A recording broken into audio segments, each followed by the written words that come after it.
यदा हीनिन्द्रियार्थेषु न कर्मस्वनुसज्जते सर्वसंकल्पसन्न्यासी योगारूढ़स्य तदुच्यते।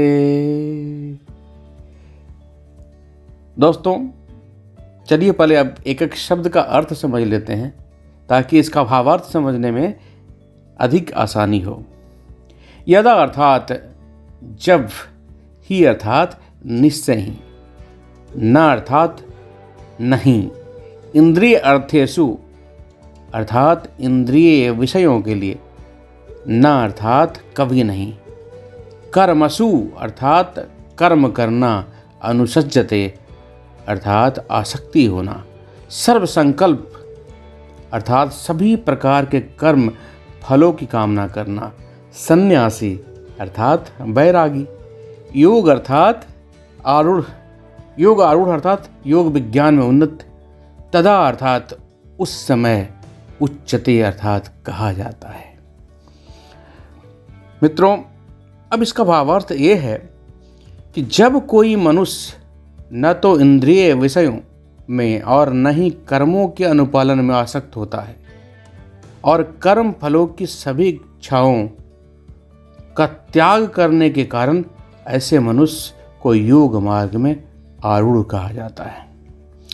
मित्रों, जब मन भगवान में अनुरक्त हो जाता है तब यह स्वाभाविक रूप से स्वतः संसार से विरक्त हो जाता है। इस प्रकार से किसी के मन की दशा का मूल्यांकन करने के सरल मापदंड का निर्धारण यह निरीक्षण करके किया जा सकता है कि क्या मन सभी प्रकार के लौकिक कामनाओं के चिंतन से मुक्त हो गया है।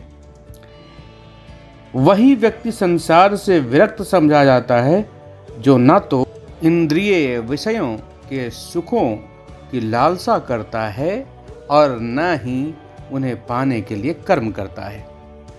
ऐसा व्यक्ति इंद्रिय सुखों का आनंद प्राप्त करने की परिस्थितियां उत्पन्न करने वाले अवसरों की खोज करना बंद कर देता है और अंततः इंद्रिय विषय भोग से सुख पाने के सभी विचारों का शमन कर देता है तथा सभी पुराने सुखों की स्मृतियों को मिटा देता है। तब मन फिर कभी इंद्रियों के उत्तेजित होने पर निजी स्वार्थों की तुष्टि करने संबंधित गतिविधियों के भावावेश में नहीं फंसता। जब हम मन पर शासन करने की अवस्था पा लेते हैं तभी हम योग में उन्नत माने जाएंगे। मित्रों, इसके साथ ही मैं अपने वाणी को विराम देता हूँ। जय श्री कृष्ण।